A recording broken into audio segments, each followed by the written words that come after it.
She's dancing like a supernova, like the prison walls fall falling down, like metal rocks and fire, the earth and moon align.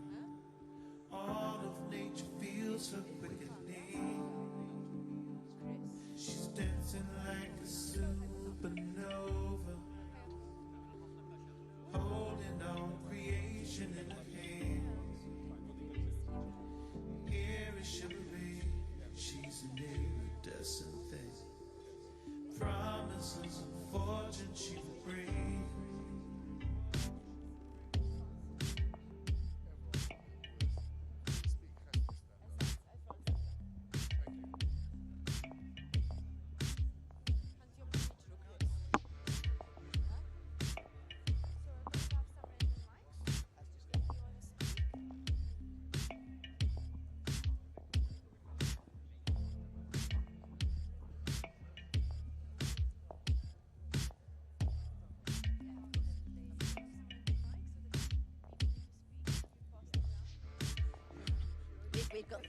We've got the talking sticks. That's it. No one else gets to say anything. She's dancing like a supernova, like the prison walls fall falling down, like metal rocks and fire, the earth and moon align. All of nature feels her quickening. She's dancing like a supernova, holding all creation in her hands.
Good morning, everybody.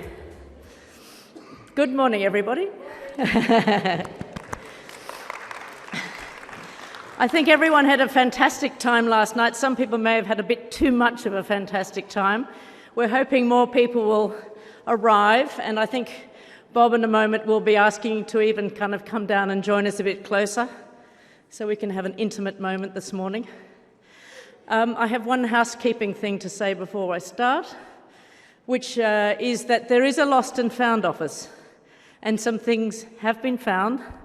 So if you think you've lost something, you should check at the registration desk in the main hall, and with any luck you'll find it there. So I'm delighted to be able to welcome a long-term colleague, a long-term friend, a compatriot of Ithaca's over many years, to guide you through this morning's session. Bob Palmer has worked for over 35 years in the culture sector. I won't even start to describe all the different roles he's had in that time, but they have been many and illustrious, I should say. He probably doesn't know this, but I went to a workshop in Saskatchewan, some with First Peoples there many years ago, and they said, "Do you know this guy, Bob Palmer?" And I went, "Yes." And he said, "He did the best workshop we've ever had." So his reputation goes far and wide. Bob, I hand it over to you. Thank you. Thank you.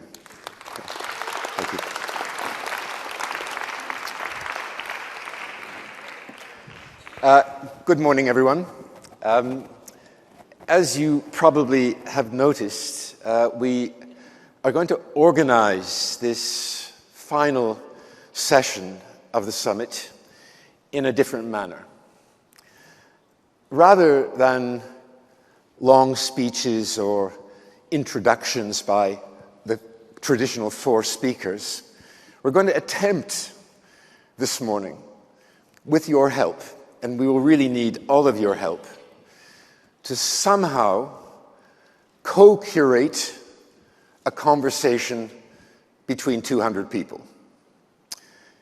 It's not an easy task, but we're going to try to do that based on the theme of this conference, of leadership, but turning this final session not backwards, but to the future. The question is, what next?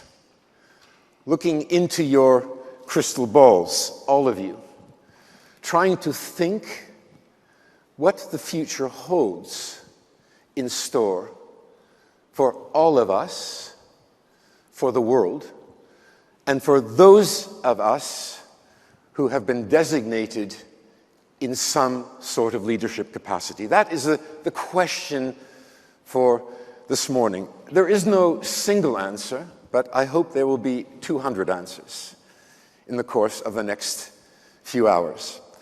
But we're going to start the morning with a bit of audience participation.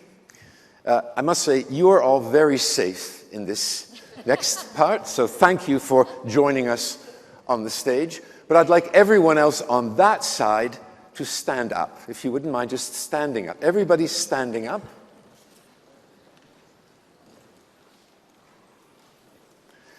And if you have a bag or a computer beside you, could you pick that up? Or a coat?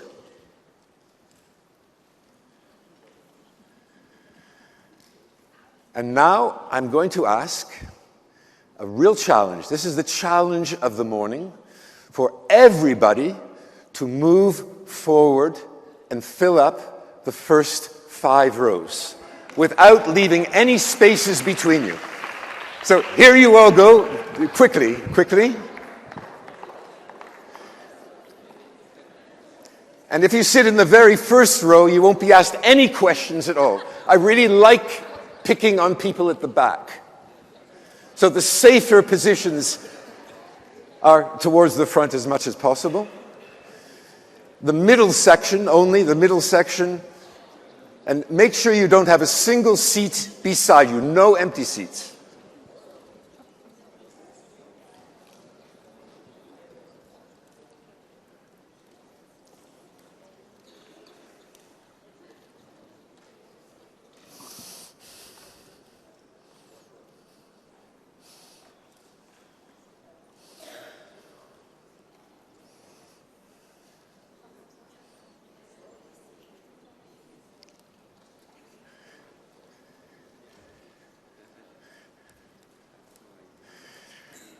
Now, for those of you who are unfamiliar with this leadership style, it's called command and control. A style that's been rejected, I think, by most of us, but used occasionally in situations like this.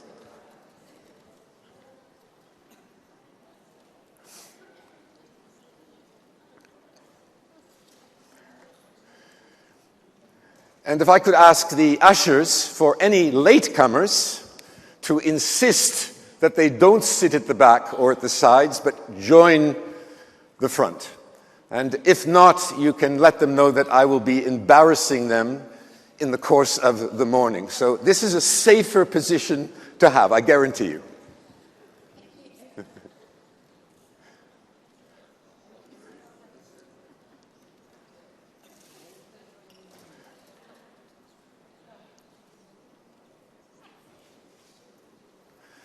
Okay, very good.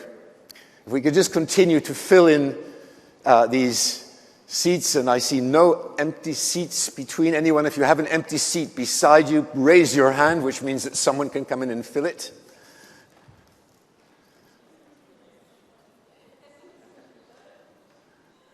There's an empty seat in the front, very front row. Okay, relax a bit, that middle. And there's actually one seat up here. So could we have one brave soul who is prepared? Yeah, we have one. Excellent.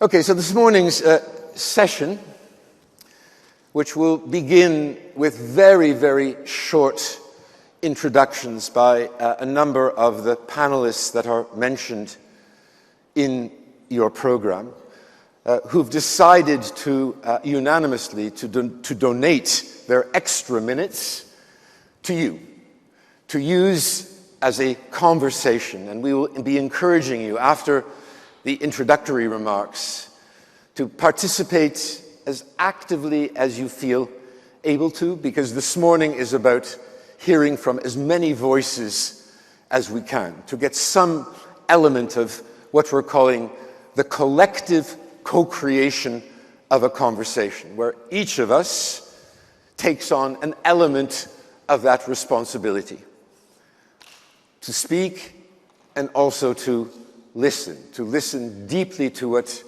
others are saying.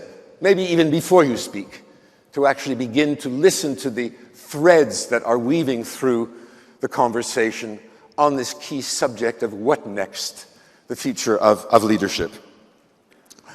Leadership is a very, very tricky word, and we all mean different things by it. But the definition or understanding of leadership that I've chosen to use for this session is an understanding of a very good colleague of mine, whose name is Marshall Ganz. Some of you may know him, professor in Harvard University, who I've worked with very often. And he defines leadership as accepting responsibility to create conditions for others, to accept responsibility to create conditions for others, to enable them to achieve common purpose in times and under conditions of uncertainty. That's the definition that I would like to encourage all of us to use today. A responsibility to create conditions for others to enable the achievement of a common purpose in times of uncertainty. There's another meaning of leadership, an Indo-European definition of leader or leadership, which means to go forth or to cross a threshold. And there's a secondary meaning, which is to die. So watch the consequences of your actions. Crossing the threshold. Which thresholds are we trying to cross? What are those thresholds of the future that we're all trying to navigate as leaders? Looking around the cultural world, this is my own experience. I often don't see leaders. I see protectors of cultural assets or resources. I don't see leaders, but I see more stewards, people perhaps trying to navigate a path, but not leading. I see potential leaders who seem to be forced into a preoccupation to achieve what has been called efficiency.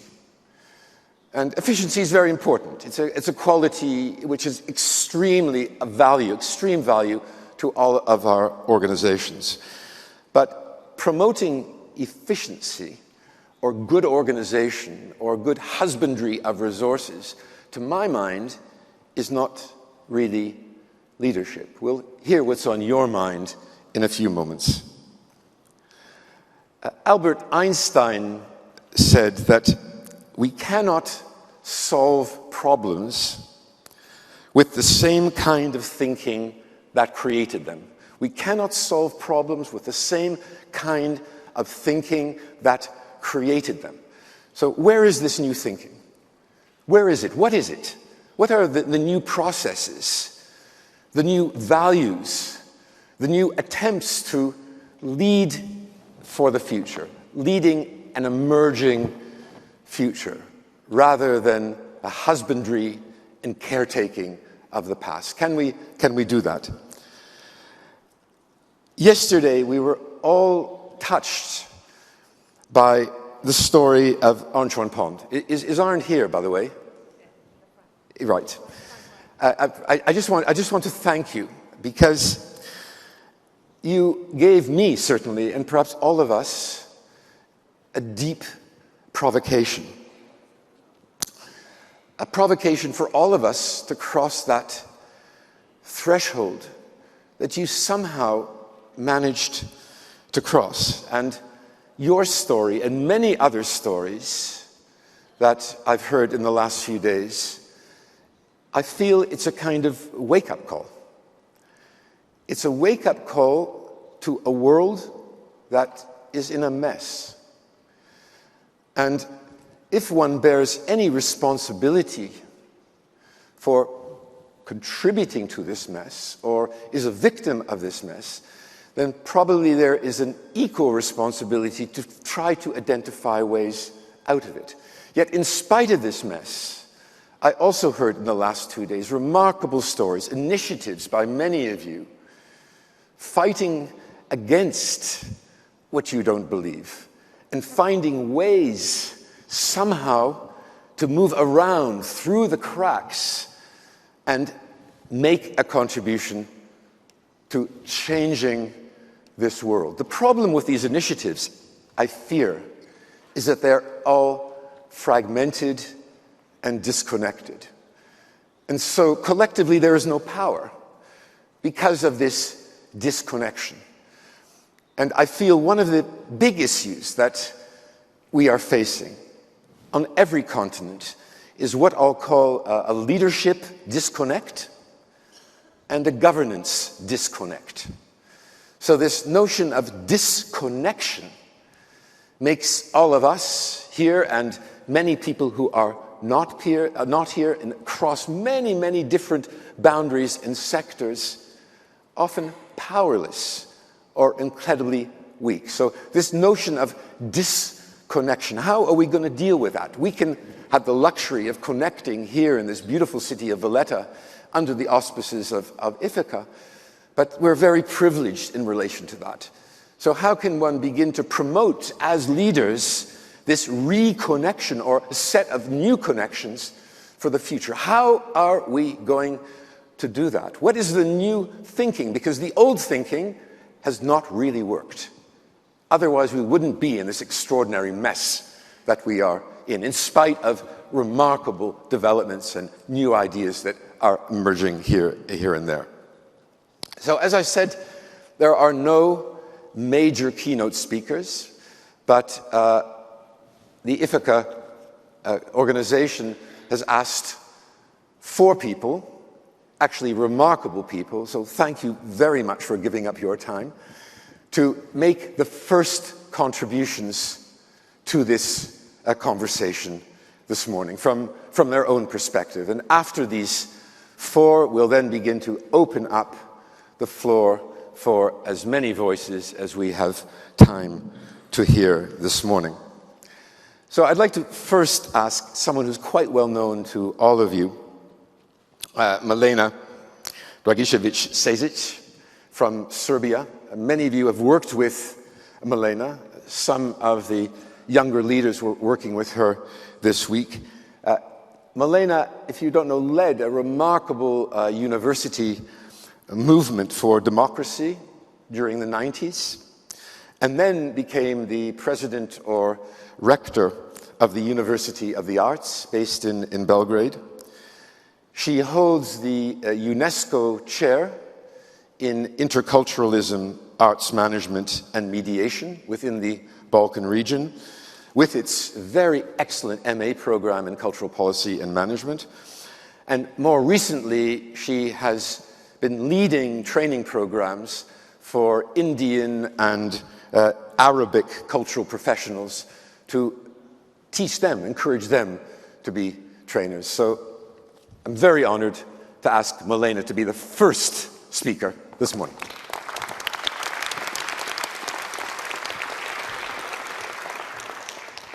I'm also very honored to be here with you, although coming from a very small country, and a country where the word leader is absolutely non-translatable because of one artwork who came up in 1900 who has a title leader. And it's such a negative connotation that none of us ever translate the word leadership, so we use now today word leader in English in our own language, just to avoid this negative connotation, although I would say we want to be, and we see ourselves sometimes much more important on the world scale than we really deserve. But on the other side, it's also interesting that at the end of my career, once upon a time in my age, people would finish career in socialism, I came to speak about future leadership. And luckily, I was here with a group of young cultural leaders, a global leadership forum, who are here on the stage together with me, to give me more understanding what are the needs of the future leadership. And lots of things which I'm going to say now is, of course, things which you debated here within Ithaca Congress, which we attended only on Wednesday, so excuse for yesterday we couldn't be here. But yesterday we debated a lot of things among ourselves, among this group. So what I wanted to say, I think it's extremely important for you coming from public sector, from ministries, for agencies, that somehow future leadership should absolutely go beyond your own organizations, your own countries, your own frameworks. It has to open up completely new perspectives. It has to be envisaged in a global world, not what a strategic plan I can do, what activities I can do. This is not the point where the leadership should start. Navel gazing, looking only on ourselves and being self-satisfied, it's the greatest risk of the leadership of tomorrow. And of course, more than enabling others to achieve some agreed aims, leadership has to challenge these agreed aims and to open some new horizons in spite of majority views, in spite of interest, sometimes of its own people, because there are much more people in the world. So if we are looking only on our local interest, that is not going to bring us very, very far. Rana Yazaji invited us to think about collective imagination. And what I want to say is that the real leadership of public sector of tomorrow will be to open up platforms where civic imagination can be heard and can be inspirational for you from public sector. So it's not always about can we be those who are creating, innovating, giving and opening, but acting as catalyzer, enabling other voices to be heard and to offer some new challenging ideas, even if sometimes they're contradicting in this present moment something called interest of our country. Because we hear more and more about those words, about our local interest. So I wanted to remind, Arnton Pond was yesterday one excellent example of activist, of a person who have more than just a personal idea, of another artist, a German artist, Jochen Gerz, who had the courage to question negative past of its own country, of other European countries, but to include multitude of the voices in his art project. And it's probably excellent example of cultural leadership in cultural police domain, because he was the one who introduced culture of memory and politics of memory in our cultural policy, very often pretty boring frameworks. And yes, policy of memory is a very contested thing because it relates to dissonant memories, dissonant heritage, negative past. So in this very moment, his artwork is censored in Graz, for example, in democratic Austria.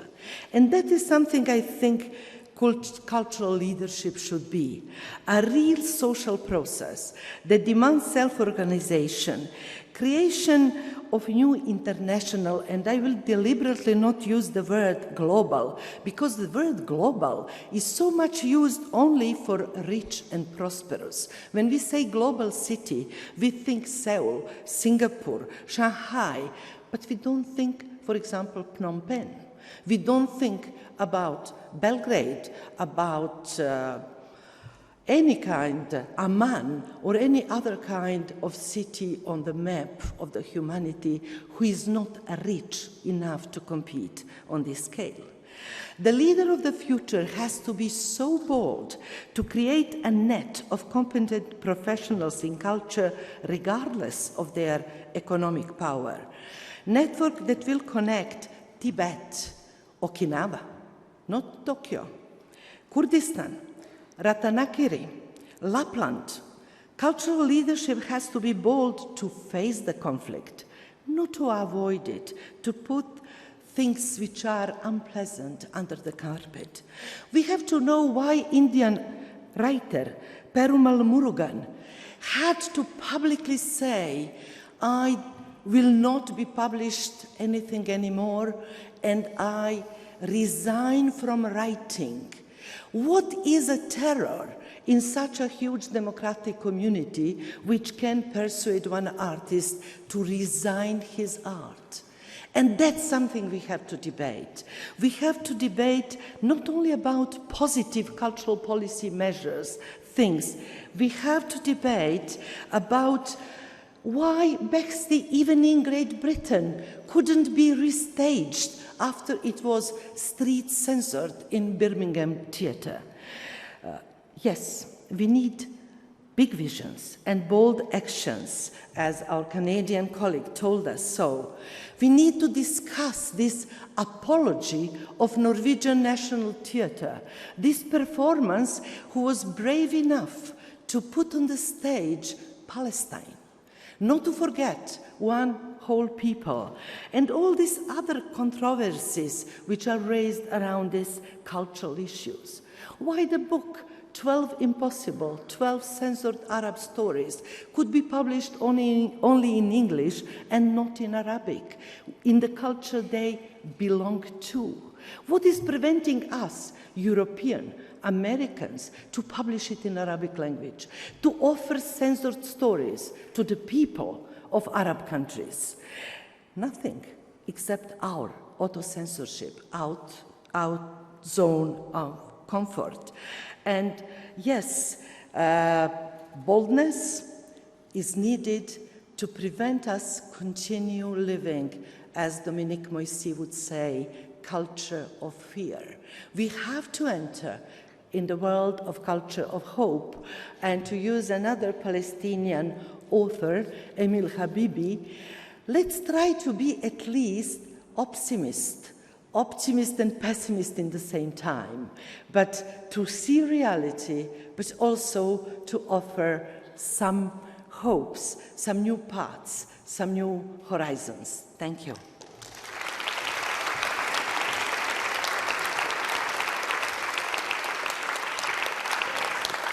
Thank you, Milena. We have another contribution from another extraordinary woman. In fact, this conference is filled with remarkable women and men. Rosemary Mangop. Rosemary, I think those of you who know her will instantly kind of recognize her passion, her innovation, her open-mindedness. She is a board member of Ithaca, and her day job is being the CEO of the National Arts Council of South Africa. Rosemary.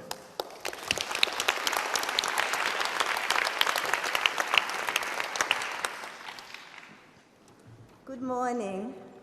I cannot resist to start like everybody else, to remind us that yesterday we were brought down to earth with a thud.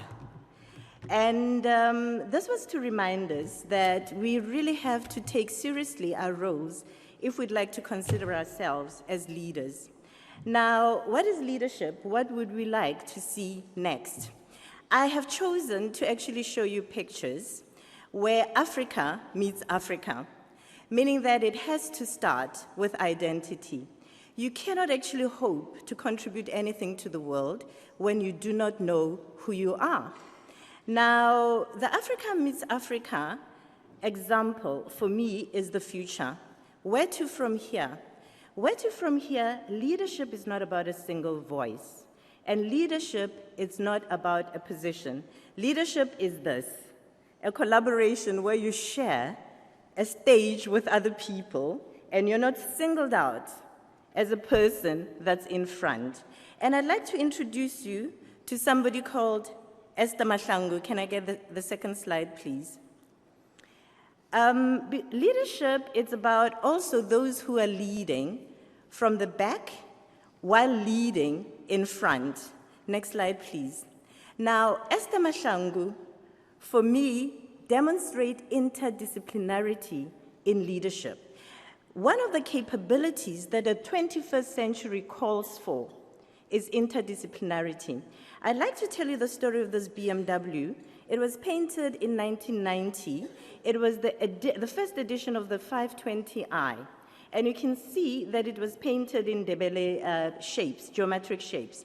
But the story about it is that when she was invited as one of the magicians of the world to go and to work with the Germans, they couldn't trust her with painting a door of a BMW because she didn't have the tools, she didn't have a blueprint. She's what you would call illiterate because she's never been to school. And yet for us, she's a mathematician. And let me show you the next slide. Now, currently, this is the 725i that's being currently released. That dashboard is called the individualization of a car. It's painted in Ndebele colors, as you can see, and it's custom made so people can actually order the car and get it customized. Now, when we begin to introduce art everywhere, particularly the visual arts, and I'm not saying just the visual arts, because in a moment I'm going to show you something else. It is to make the arts to be embedded as part of our lives, because arts and culture is our life. Next slide, please. I wanted to show you a closer look at that. Now, when we begin to introduce something like this visually everywhere, we begin to endear ourselves to the world. And for me, this is what leadership is about, your ability to articulate your gifts and share them with the world. Now, this is what we've done with it. Next slide, please. Now, we have collaborated because the next leadership, leadership of the future is about collaboration. We have therefore collaborated with historians, with mathematicians, with visual artists and traditional artists to produce a learner's workbook for mathematics. And you can see that it's a learner workbook called Ndebele Women Designing Identity, and it's for grade 9. And through this learner workbook, we teach creative arts, mathematics, social sciences, and for grade 10, visual arts, mathematics, and history. Next slide, please. Now, typically, this is what an Ndebele household looks like. Typically. You can imagine children growing up as part of this and not yet actually realizing that they are surrounded by mathematics. So, leadership of the future is about making the abstract relevant. It is about taking subjects like mathematics that look far removed and bringing them closer. Next slide, please. Now, one of the problems with teaching geometry, and we have had a problem in terms of our arts education in mathematics, has been that neither teachers nor learners have been able to see the relevance of the topic. By exposing teachers and learners to material in a familiar context, as Africa Meets Africa and Ndebele Women Designing Identity does, they will quickly see the relevance of geometry to everyday life. Next slide, please. This is the painting that was done by Esther Mahlangu, and if you see how she signs herself, you can actually see that she hasn't been to school. Illiteracy does not mean being dumb. Illiteracy, when you begin to be inclusive in your leadership and you bring people together to collaborate on how you teach, that's when we begin to really talk about leadership of the future. Next slide, please. Now, one of the people that worked with her interviewed her, and she said, the eye is the most sophisticated instrument of thought. It sees similarities before a formula has been created to identify them. Next slide, please. Those are the geometrical shapes. As you can see, you have the equilateral triangles, you have the isosceles, you have the right-angled triangle, you have quadrilaterals, and so forth. Next slide, please, and that's the last one. Now, when we begin to make the abstract relevant, that's when we're talking about leadership of the future. Thank you. Fantastic. Thank you. Thank you, Rosemary. The next person I'm going to ask for a contribution is Ralph Ruggan-Vanu. Ralph was the director of the National Museum and Cultural Center of Vanuatu. And those of you who are not familiar with the South Pacific, the Vanuatu region comprises about 80 independent, separate islands. Ralph was also on the drafting committee for the UNESCO 2003 Convention for the Safeguarding of Intangible Cultural Heritage, and he's currently serves as the Minister of Lands in the government of Vanuatu. Ralph, if I could introduce you.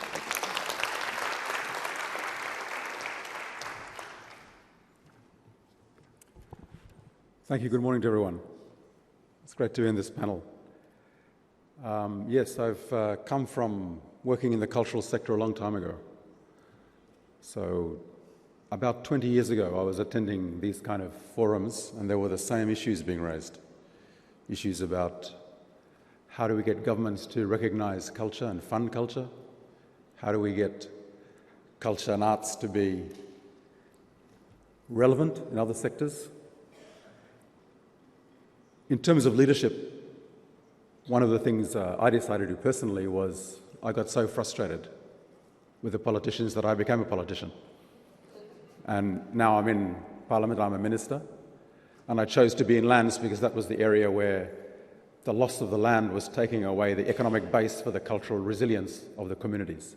And so trying to safeguard that.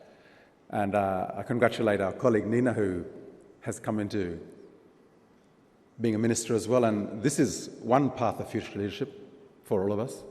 I think as cultural practitioners and people working in the culture sector, we should think about that. Because these governance structures exist and we're working within them. Either we organise to participate inside the system and change it, or we organise to get rid of the system or change the system. But I think organisation is key. And I think that's something we can't avoid, and many people have raised it in the last couple of days. Organisation. We need to organise ourselves. And I don't see enough of that happening. And that's something that is for the future. We have to organise ourselves to address these governance structures, to make these changes, and perhaps much more widely than we have in the past.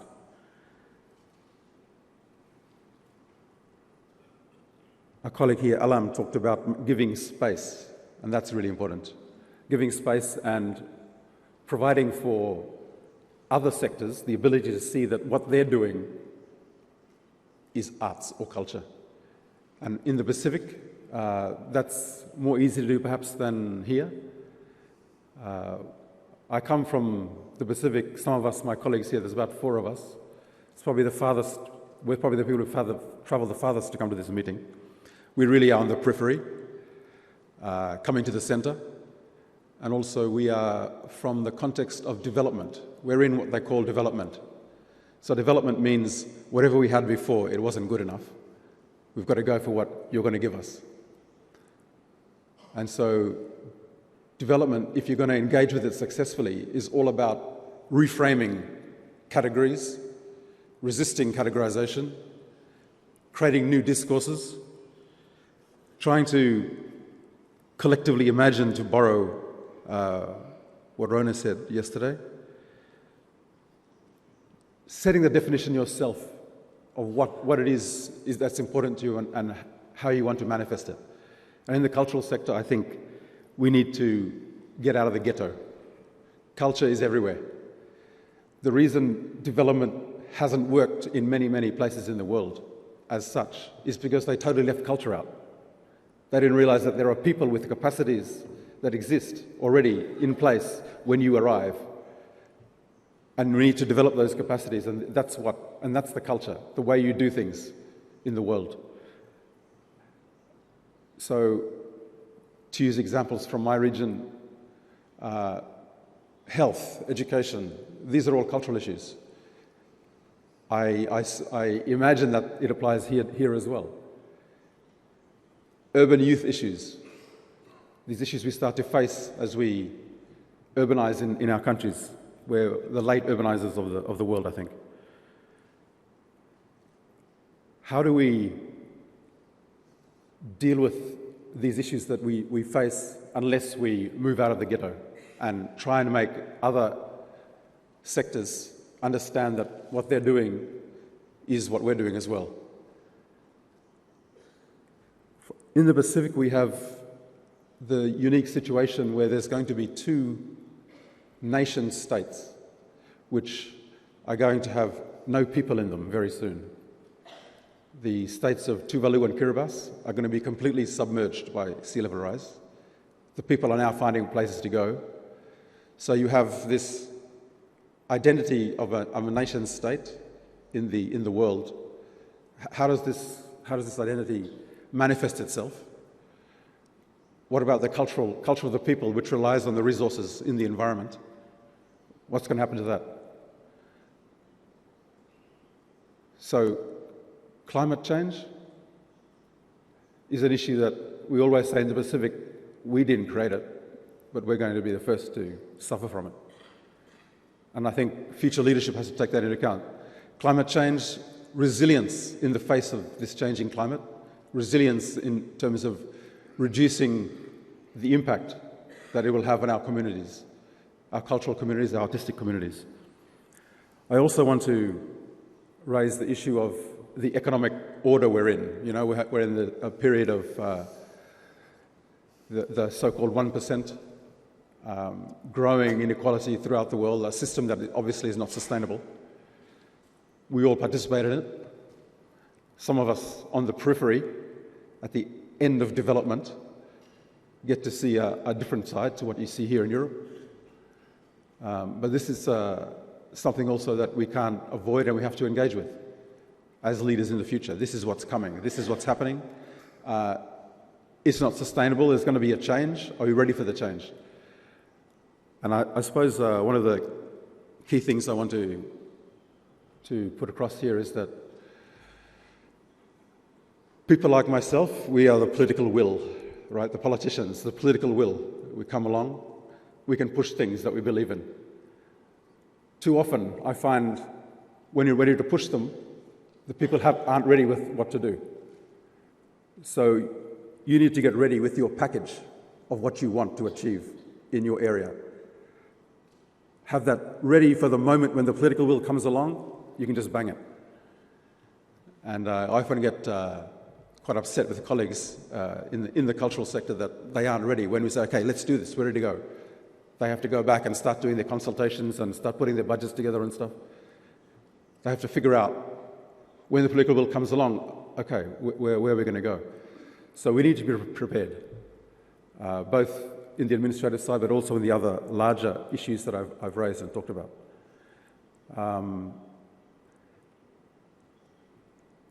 Self-determination of communities is not going to go away. As you heard, I come from more of an intangible heritage background. I'm more interested in the living culture, the way people live. And I think that cultural communities need spaces to be able to practice, to be able to draw from in their art. And it's up to cultural facilitators like ourselves, the people who facilitate for other people to be able to produce, as we heard in the definition of leader from our convener. We need to be able to provide those spaces in the times that are coming, which are perilous times, let's say. We are going towards perilous times and we need to be ready for them. And the only way we can do that, work across sectors with the other sectors, make them redefine what they're doing in our terms, create definitions that accommodate them, that create space for them. And ultimately, the only thing that is going to make any difference is if we organise. And organisational leadership, being able to organise and pull people in, giving them, as we heard from Alam again, the space to exit gracefully if they need to, but building that consensus for change. Thank you.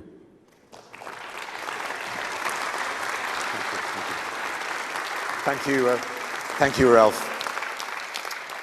The next contribution, which will finish this first round of contributions, will be from Ivan Petrala. Ivan actually worked as a tennis professional, a philosophy professor, the academic director of a public policy think tank. He was an elected member of the Buenos Aires legislature, and now for the past 9 months has been the Secretary for Federal Integration and International Cooperation in the Argentine Ministry of Culture. And for those of you who also don't know, Ivan has written a number of remarkable books on something called liberation theology, which is a leftist theological, political movement very influential in Latin America and also from the US. So, Ivan, let's hear from you.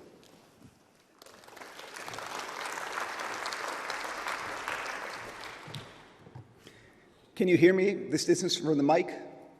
Yes? Okay. Thanks, Bob. I'm agnostic, by the way, so I've written about liberation theology, but I'm only a believer when the plane starts to shake. With my feet firmly on the ground, I'm a committed agnostic.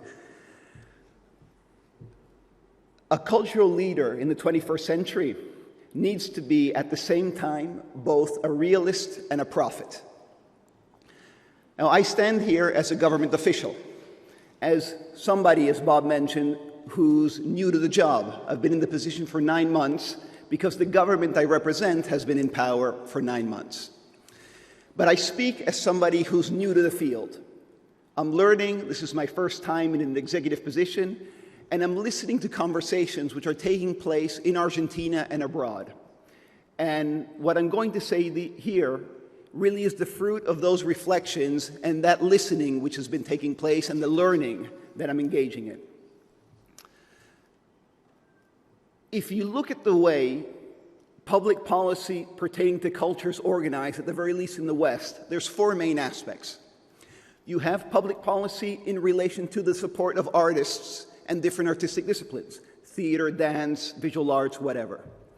You have public policy in relation to culture directed towards the protection of our tangible heritage, museums, for example, and also more recently, our intangible heritage.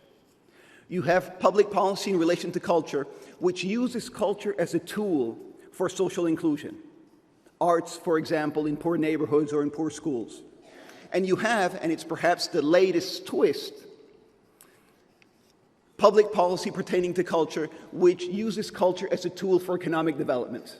The so-called creative industries, video games, software, and so forth. Now, all of this, I want to suggest, is fine and good, and it's important. But all of these aspects have 2 problems at the very least. One problem is they look at culture as a part of something else and not a whole. And on the other hand, those elements are unable to tackle heads-on what are perhaps the key global challenges we face today. And I'll name only 3 of those: climate change, the rise of violent extremist ideologies, and the refugee crisis. And they're unable to do so because to be able to tackle these challenges, we need to start to think about culture more broadly.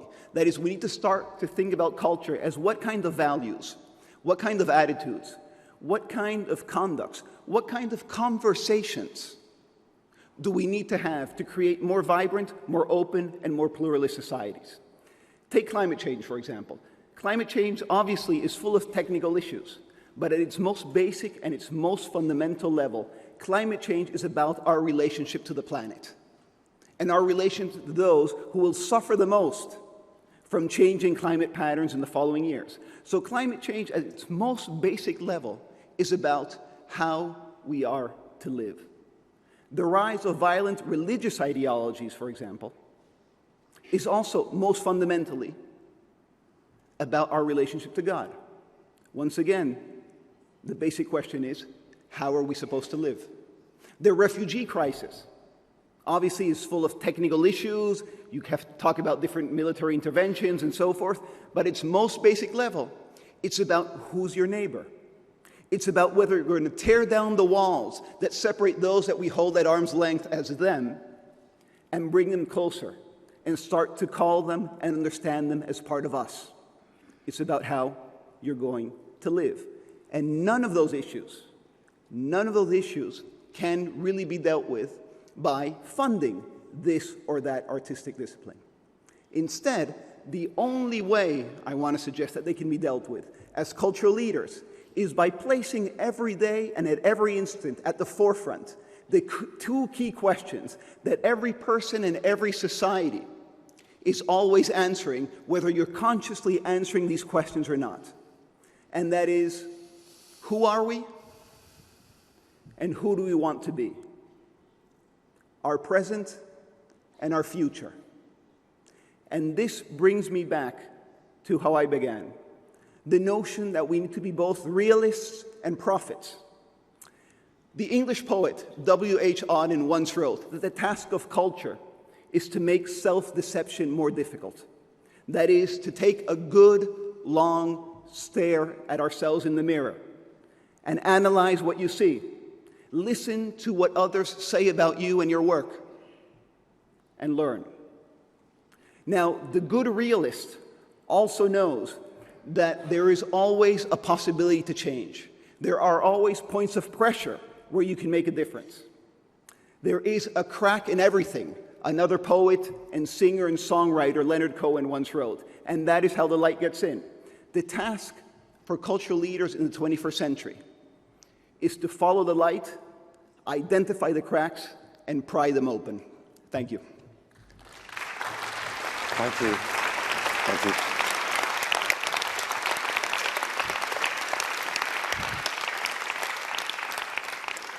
Thank you very much, the four of you. You'll be hearing from them a little bit later on. But now we're going to shift to the next phase of this conversation, a conversation between all of us. So in preparation for this conversation, if I could ask anyone who's sitting in the last 8 rows to please stand up. Everybody's sitting in the last 8 rows. If you could just stand up. If you have a bag or a computer or a coat, could you just put that in your hand now? And could you all, once you've done that, move to the front so there's not a single empty seat. So while you're all doing that, or you'll get embarrassed further, so I would suggest it's much easier to move than be embarrassed again. So if you could all just move to the front, not a single empty seat. Over the last couple of days, I've been listening to many stories that have been told here, and there appear to be a number of what I'll call leadership myths, mythologies of what leaders are that have been turned on their head.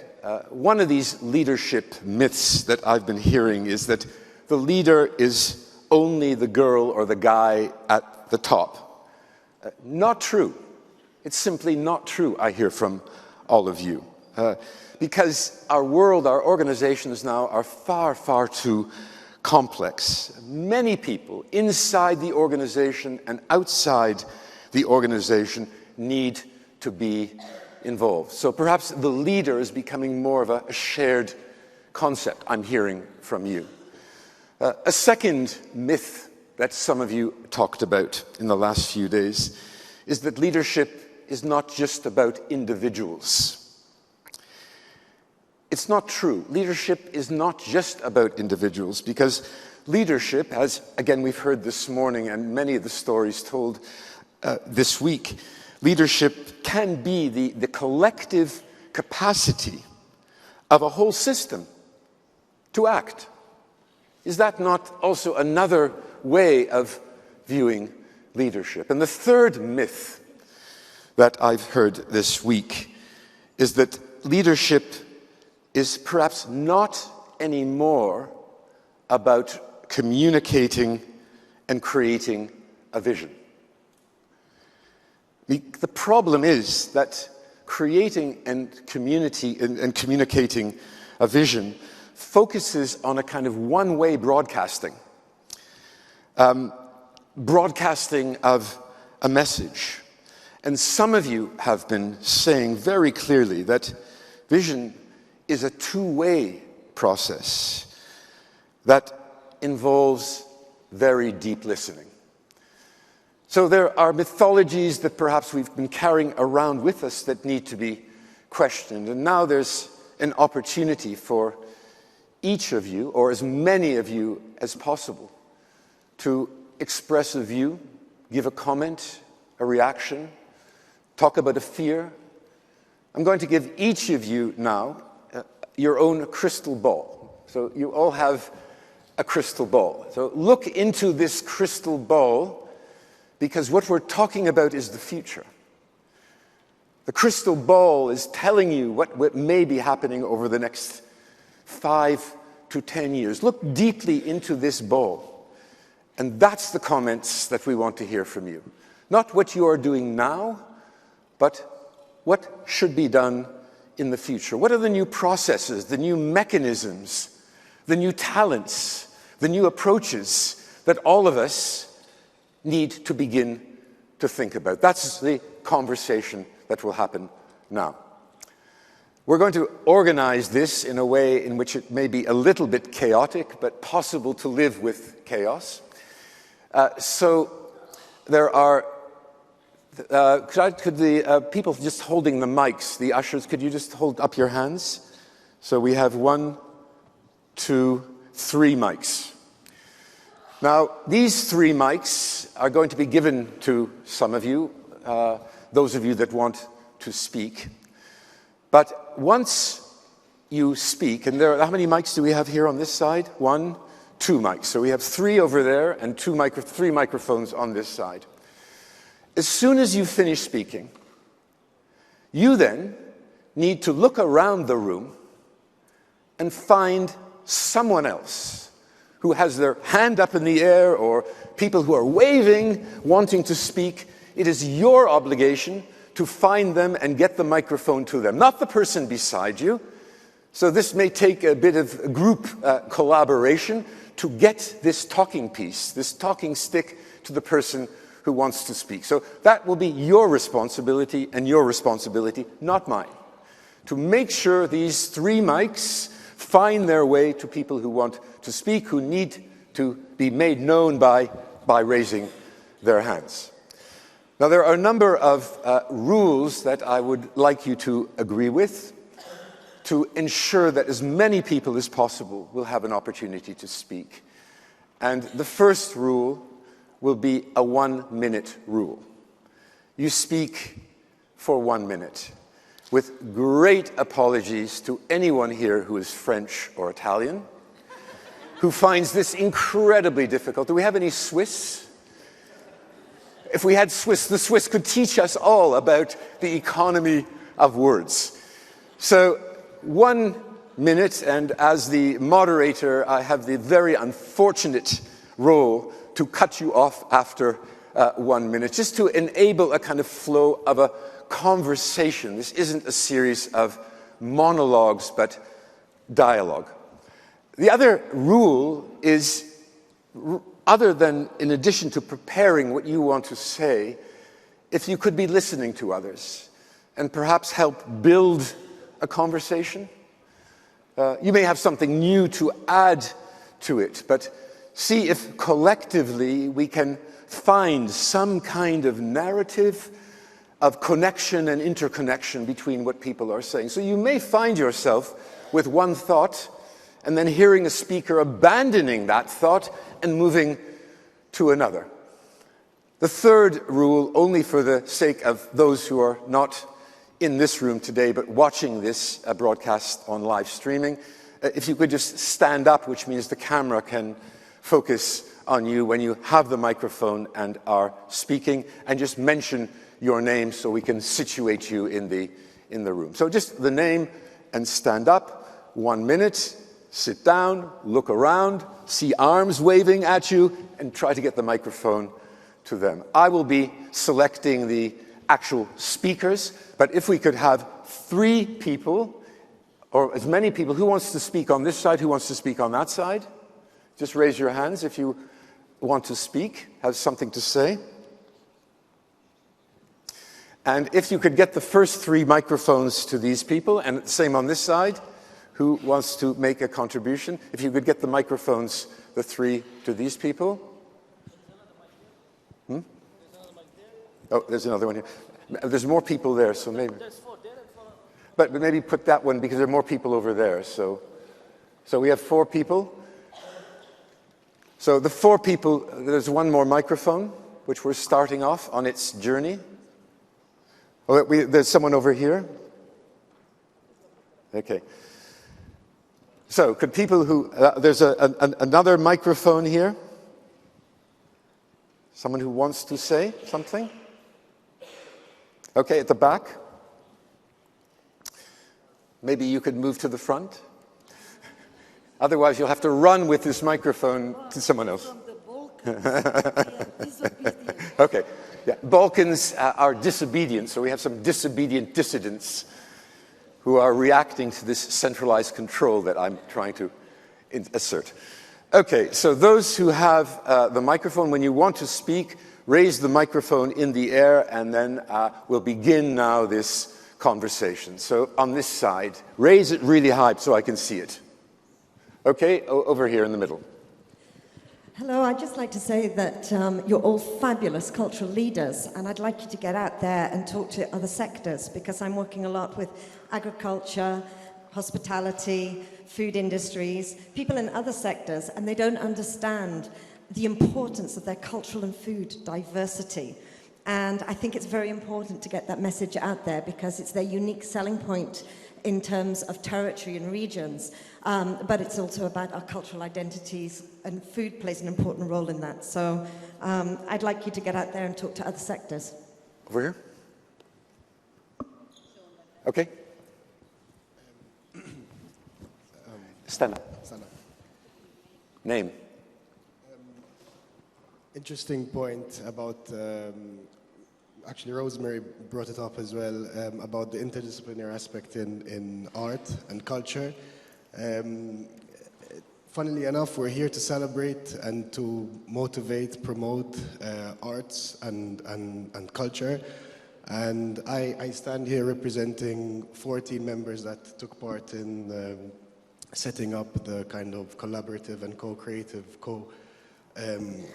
curative space in the breakout space outside, which was the Creative Pop-Up Hub. The Creative Pop-Up Hub.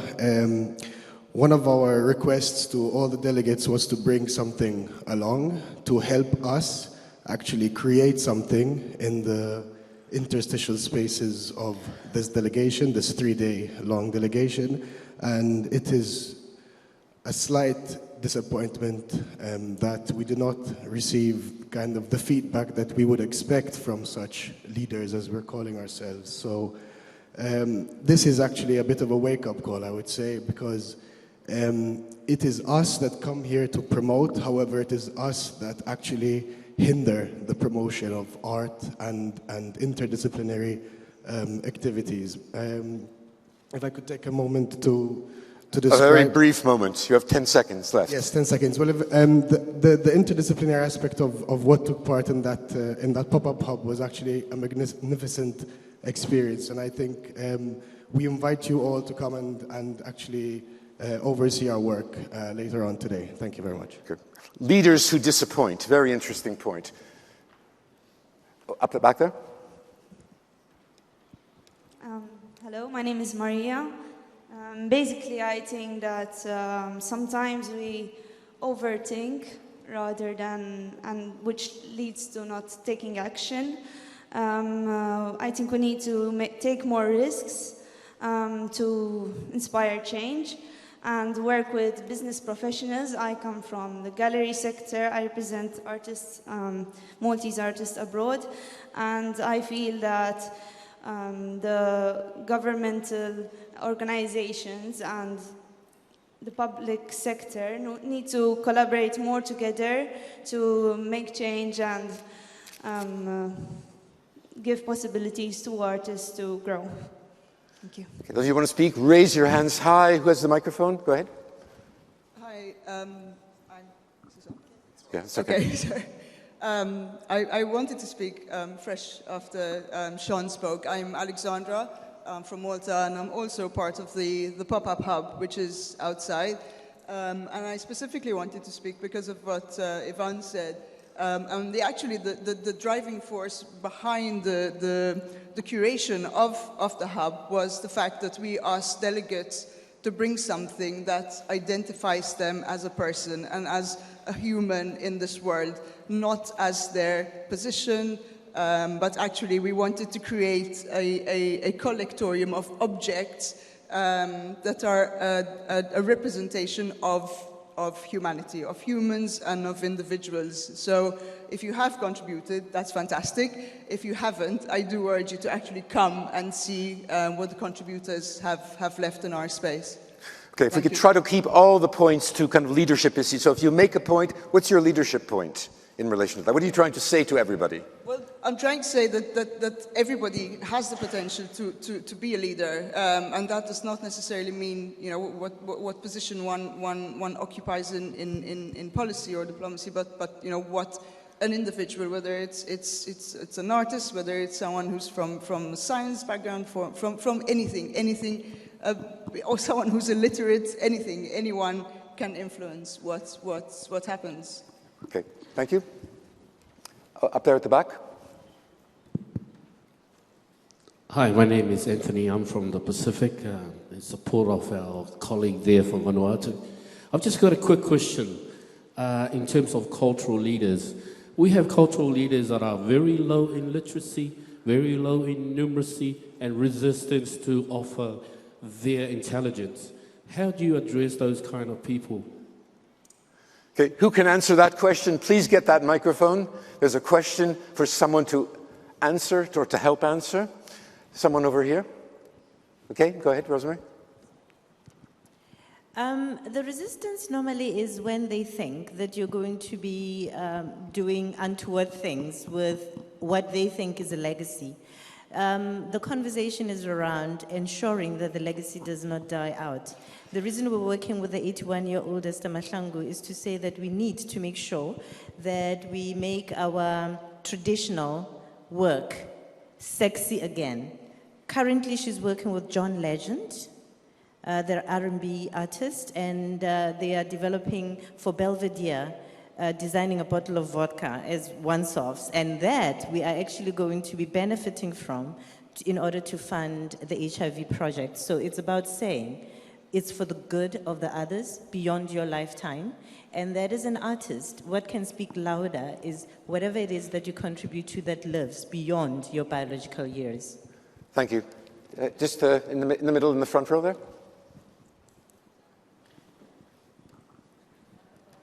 Who had the microphone? Someone had their hand up. Do you not have your hand up? Okay, over here. Yep. Go ahead. Over here. Hello. I'm Josephine Burden. I'm a citizen of Valletta. I'm a citizen of Malta, but also of Australia and of Britain. So throughout my lifetime, I've accumulated a great deal of, I've collected citizenships and built up a whole collection also of privilege. My message, I suppose, is that now I'm in a position, being close to that threshold of movement on to the next stage that you were talking about before, in terms of leadership. I'm in a position where I can pour my energy into my own life and into my own community. I'm not here like all of you, I imagine, with a huge organization behind me that I can lead valiantly into great deeds and mighty futures. But what I can suggest is that from my position in a community as an ordinary citizen, is that I think leaders have to open up the spaces. You have to enable spaces in which people like me can connect with each other and also connect to the people who have the power, so that we can actually speak to those people as well as to each other. Because that is what I find most difficult in my position now as an old person who doesn't have a privileged position in an organization. The most difficult thing is finding the processes in order to get through to effect whatever it is that I might be interested in. Okay. All of you, keep looking around for these hands. So there's lots of hands up on this side. Make sure the microphones get to them. Over here. Hello, I'm Magdalene from South Africa, and I've been part of the Global Leadership platform. For me, what I've learned over the last few days and also attending the conference on Wednesday was that we need to connect more with the world, connect first with ourselves in our own context, but there's this disconnect where most people live in a bubble and we're not sure what's happening with each other's cultures and therefore not extending our hand. In South Africa, we've been through apartheid, and during the apartheid era, arts was very much in the forefront, and that's what we learned, is that we need to use arts to join people together. Being this week with everyone from 10 countries, we've connected well together, and that's what we can take back, and I would encourage everyone to go forth in uniting but connecting with each other through the arts. Okay, in the center here. Look for hands that have no mics in them. Over here, and then we'll go here, and then over there. Go ahead. Okay, I'm Alexandra. I am a researcher. I kind of care very much about culture that is emancipatory and emancipated, and this is what I try to contribute to with the knowledge sharing. But in relation to the two questions that were posed earlier was who are we and who we want to be. What we are doing and how we are doing it is important. So I would like to share to you two messages that guide me through my life. One was from the professor in the high school who told us, there are many clever people on this planet, but there are very few good ones.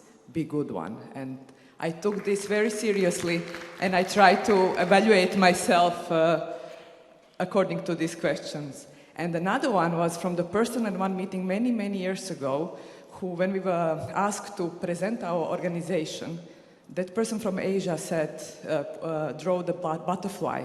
And he said, we want to be beautiful and harmless, and this is how we want to do our project, and this is how we want to contribute to this change. And I think leaders should really think about values, because this is a very competitive world, and we are forced into competition instead of collaboration. Thank you. Thank you.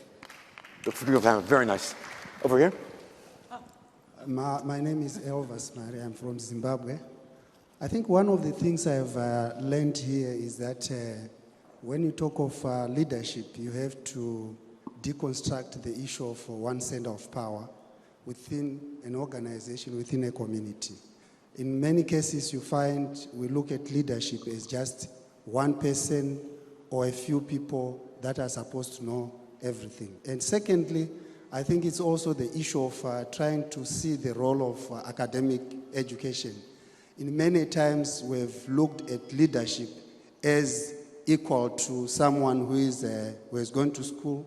I think the example that we're given from South Africa is very, very, very true, in that in the cultural sector, most of the people that can lead us are not necessarily people who have gone to school. Thank you. Thank you very much. Over there, Dan? Yeah, careful, I'm Italian. I think there is a big thing.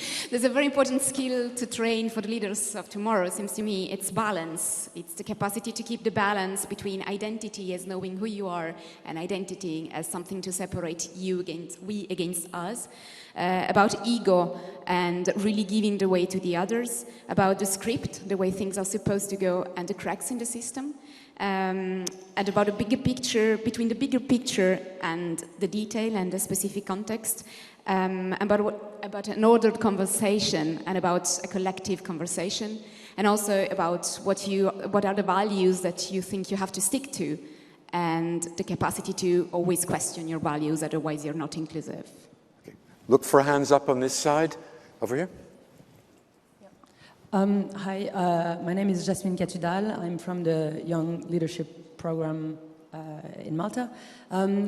If I would say something, I really appreciate what you were saying about disconnect issue and connection and all that. But I would say that I think the first place where we have to connect ourselves to understand the world in a more open way, it's in our local context, to a person from other field, from other discipline, from other sector, to connect to other leaders and other citizens on your own context, to have a complex way to understand your own situation, and then after, with this strength of being full of your larger context, go front the global, the more national, the more international context. Thank you. Over here. Thank you. My name is Mariam from Malta. I'm going to look at the crystal ball, just like you told us to do, and I'm also listening to what others have said, and what basically a lot of us want in 10 years' time is a better world in which people are more altruistic, there's less climate change, people are healthier, happier, etc. And, you know, as we all know, everybody's trying to move that way, and we're doing everything we can with all the tools we have. We're taxing people into it, we're legislating for it, we're teaching people about it, we've got courses running, we've got conferences. And somewhere else, there's all this cultural stuff going on. And what we actually need to do, and this I suppose picks up on a lot of stuff which people have said, is bring these two together. Because we need the imagination, the fun, the emotion that people in the arts are able to conjure up to make policy a little more palatable, to make it a little more possible to create change. We don't want a whole lot of artistry and culture and creativity going on over there, and a whole lot of very boring policy in all the other sectors going on over here. We want this to come in here, and we want that to go in there. But right now, what we need for that crystal ball for 10 years' time is these people here in health, in environment, even in traffic. People in the Arts Council in Malta know that I heckle them all the time. Whenever there's a big achievement, I say, now please turn your gaze towards the traffic in Malta and let's see, yes, why not? This is an issue. Let's get involved. That's my comment. Thank you. Over here. Okay, my name is Khaldun from Malta as well. This builds on several other comments, including the previous one by Marie. I think cultural leadership achieves its goal when it stops being defined and restricted by its own terms. That is, when it stops being cultural leadership and becomes really an agent for change, be that for an individual, an organization. And I think this is really useful because it kind of cuts across these kind of divisions between who is the individual who is leading and which is the community that is following.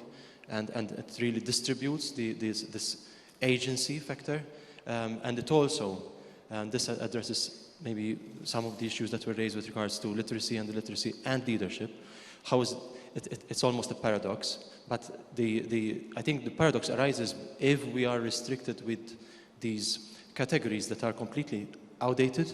They arose from completely different social situations, and as long as we are trying to define leadership by these old categories, or trying to even make it narrower by calling it cultural leadership, then it becomes really incompatible with the problems that we have to face.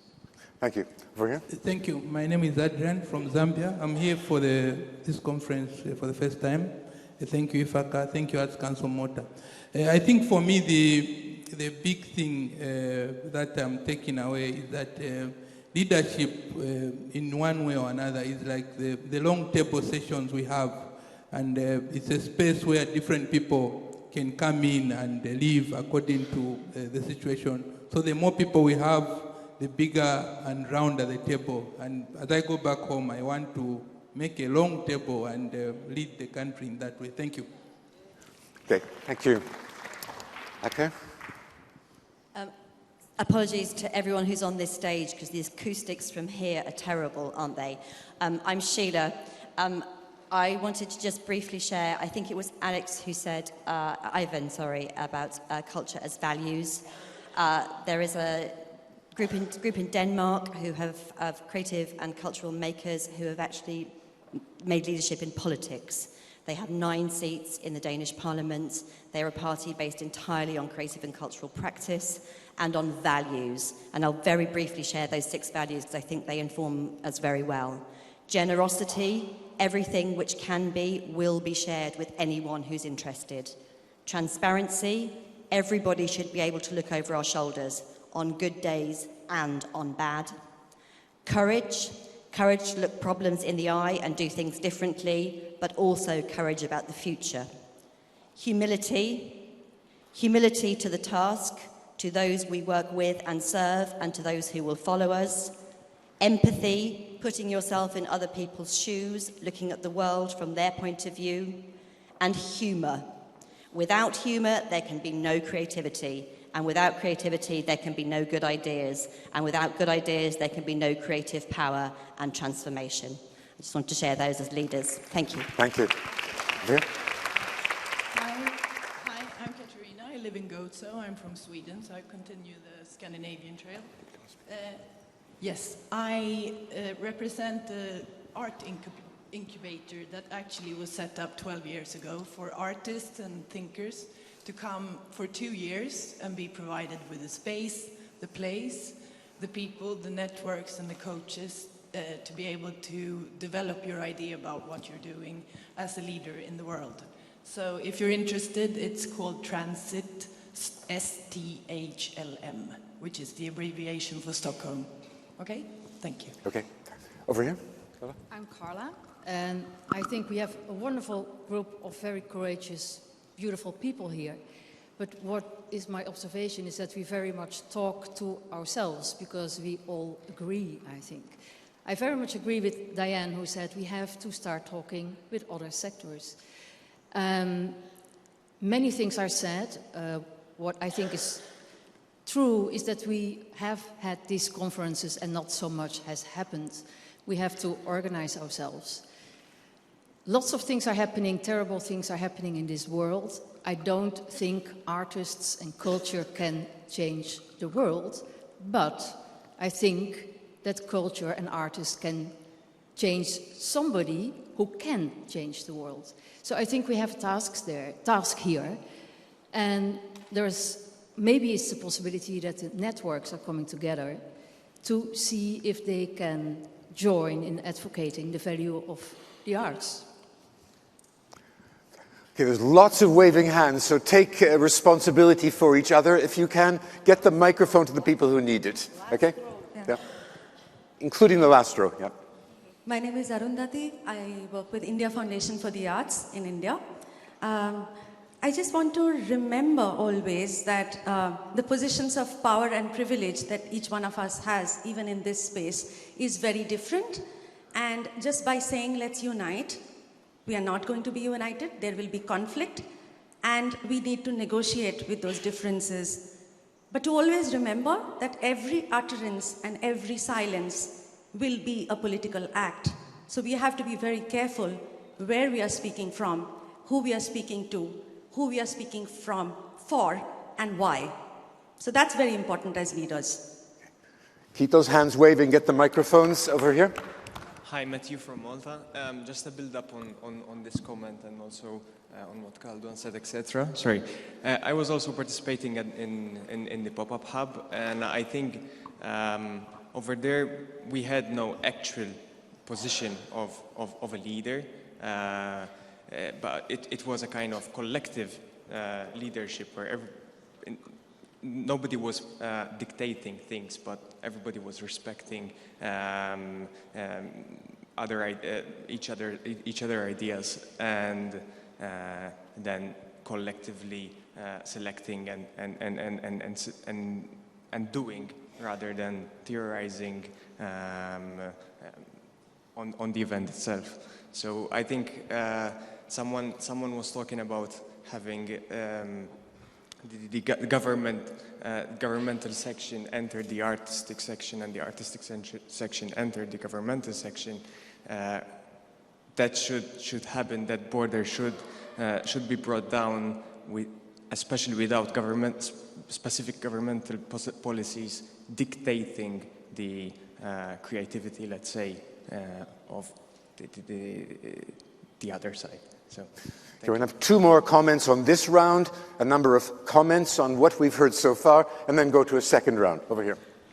Hello, my name is Panayotis Neufeld. I'm from the chair of the Arts Council of Greece, as well as the head of Cultural Left. We tend to create a society where anti-intellectualism leaves no room or little space either for critical thinking or for leadership. From sub-Saharan African villages to New York, and from Western China prefectures to remote Bolivian mountains, cultural ecologists are creating groups of people and developing new approaches in cultural understanding. People build independent cultural collectives presenting critical thinking in many occasions, challenge or resist the offered cultural leadership stereotypes, while artists protect for the rights to get paid or to work with dignity. They support movement that they identify with. In cultural leadership, if a decision-making on policy, for instance, benefits a group of people and affects negatively another group, then this policy is not a proper one, and the leader must rethink or go home. But politics and policies can create general social confusion, cultural dismantle, which affects the individual, local cultural identities, international relations, and this is a fertilizer for social mismanagement, corporate greed, while access to justice can become increasingly more and more difficult for people with limited income or for the poor ones. If we create a monstrous society, then we have to be ready to live in it. Okay, thank you very much. Your minute is up. Could we just have a final comment before we enter the first round? Thank you. My name is Magdalena. What I'm feeling is that The next round. there is a sense of urgency that we've heard here over these last few days. Urgency in a whole range of contexts, whether it is about the three main issues that Ivan spoke about climate change, refugees, and violence. But what I think would be a disrespect to us all and to the messages and to what we believe in is that we don't take this urgency forward. And what are we going to do when we go back to our homes? And I think that's where the leadership lies. And it's not about necessarily only looking at the avenue through your position in the organization. My understanding and my belief of leadership is that it is something that you will continue to follow through no matter where you are, in what circumstance. It's what you do and why you do and the questions you ask yourself when you do them. Okay, very last comment at the back. In the first round, we'll have another round. Yep. Hello, I am Irina Chos. I'm coming from Romania. I'm running the National Cultural Fund. And you can understand my attitude. Actually, it's very cold in front. I think that the future leader should never do what you just did, in the sense that a leader should never be authoritarian, should never command, and should never threaten. I think a leader should set an example, be the first to show the way and do things. A leader should be open to dialogue, should make people believe in the proposals he or she joins, and should prioritize. It's very important to save the energy and to channel it in a feasible purpose and to go step by step in achieving new accomplishments. Thank you. Thank you. Okay, we're going to have some feedback now because I have 4 people who have agreed to be deep listeners for this first round. So I'd just like to ask first Milena for a 1-minute comment on what you've been hearing, what you've not been hearing. A lot, we have been hearing a lot, but what I want to underline is the word values and the discussion about values, about self-organization, about end organization, about hospitality. I intended, in fact, to speak about Derrida on hospitality, but then I didn't dare. But then this word was mentioned many times. And then, in fact, even Rosemary started with this, making the abstract relevant about interdisciplinarity. And that was said in many different ways. What I didn't like is vocabulary, how it was said. By using different buzzwords, I'm not going to repeat it, but we are just taking formats and formulas from political world, but we have to create words. We have to show our values by new and different vocabulary.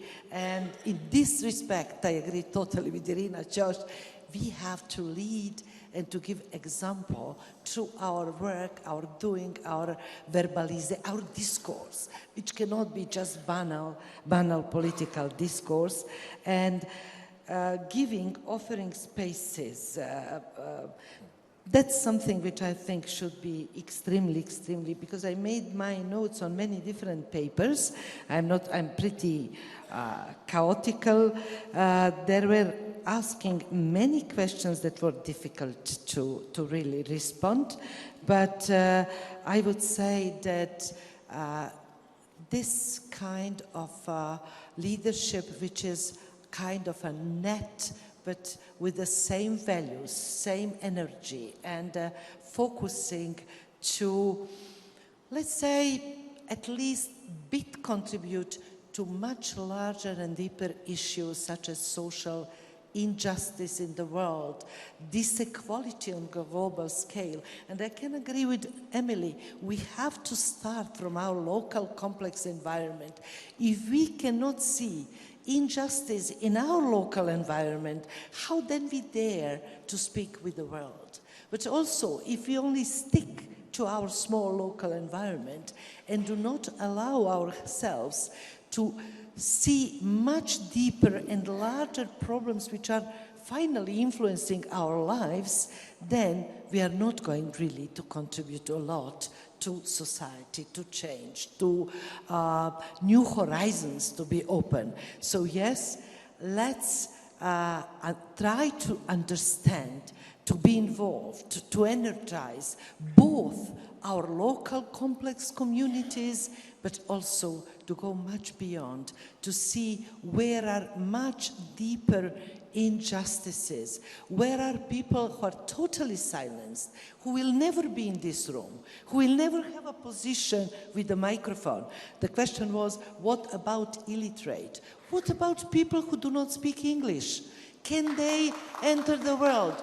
No, unfortunately, yes, what we can say. So there is a lots of things and lots of efforts that we, who have positions, different, me, university, somebody has political positions, but each of our position might be used in much better way. Thank you, Milena. Ralph? Well, the key message I'm getting is we need to move out of our sectors and work with other sectors.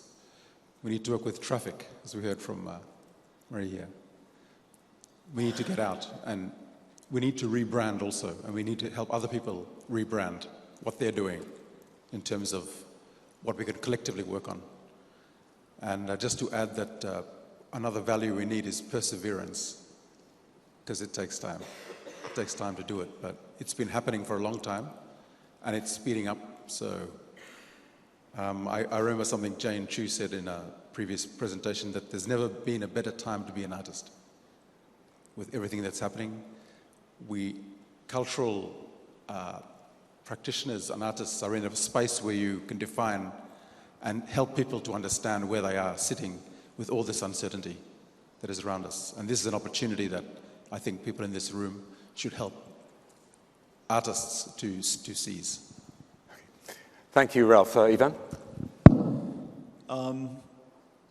My first impression from the whole conversation is that, you know, life is complicated, frustrating, and hopeful at the same time.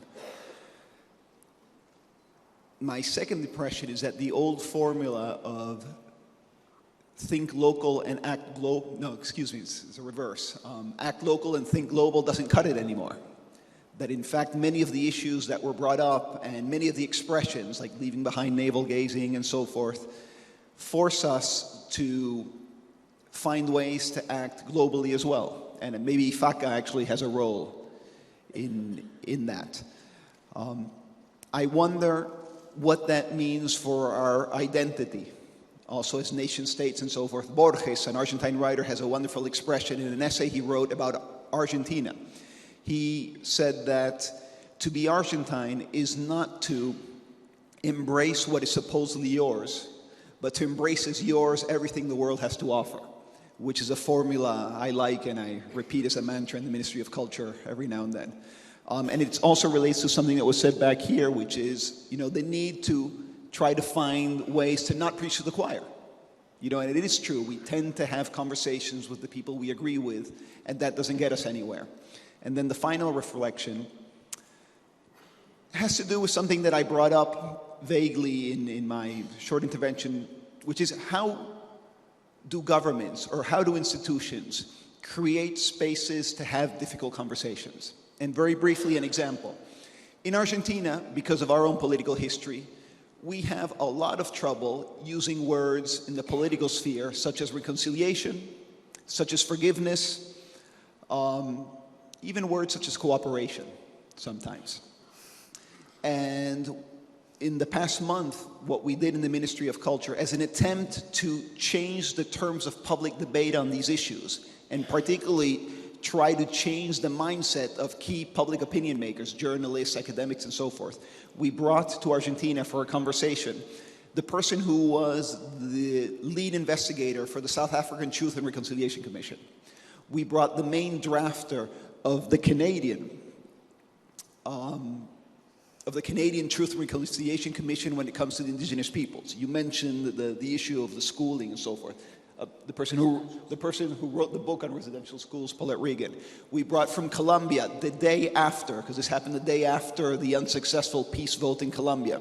We brought the director of the Colombian Reintegration Agency, the person who's in charge of bringing the FARC back into society.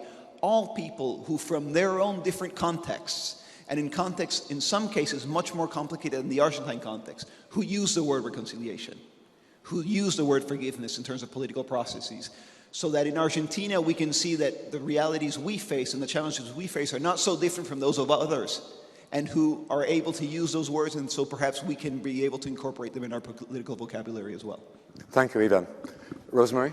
I'd like to isolate one particular thing that I heard, and I heard it loud and clear. And it's about how we keep all citizens engaged. And I'd like to refer to the lady from Malta who was saying she's got a lot to contribute in her senior citizen years. We need to be creating intergenerational dialogue, but allowing people that have experience not to be discarded in society once they reach a retirement age. We need to be able to utilize our senior citizens to bridge the intergenerational gap and utilize their resources, their gifts, and their time to actually serve more. People are living longer, and I think we need to we need to leverage off that and to create spaces for all people to be engaged. Okay, we're going to go through the second round then. So over here. Yep, back, yep. Hi, my name is Stephanie. I'm a student here in Malta. And this panel has been very interesting for me because I believe a lot of the people here are leading for my future. I'm only 20, so I'm still pretty young to be here. But I think something that we've brought up a lot is this idea of collective leadership. But I'd like to point out that sometimes individual leadership can be of high importance, even in the smallest acts. Like, I'm here with 2 other students from university, and I feel like that's an act of leadership in itself, because this isn't, I'm a bit out of my depth over here. I'm pretty young to be over here. But taking a step in showing my interest in these conventions, in my future, I feel like that is an important leadership step to my peers and the generations behind, the 10-year-olds who might be in my position in 10 years. And I'd also just like to say thank you to everyone over here if you've been working in a leadership position for 9 months or 9 years. Like I said, I feel like you are leading for my future, which I'm pretty excited about, so thank you. Thank you. Hello, I'm Peter from London. And as we've heard many times over the last few days, we live in a very, very broken world. And yet, what are we really doing about it? We've heard about climate change earlier with islands disappearing. We had the financial crash of 2008, and the banking sector, the financial institutions, have gone back to business as usual and have been allowed to do that. We had the promise of the uprisings, revolutions, across Middle East and North Africa. Some call them the Arab Spring. And yet, we've gone back to business as usual, if not worse. As Usalma reminded me, as we've been sitting here, there's been a carnage on the streets of Aleppo, and it's getting worse, and people are getting away with it. So what is the culture sector going to do itself? Is it going to go back to business as usual, or is it going to address the change that is so desperately needed and is staring it in the face.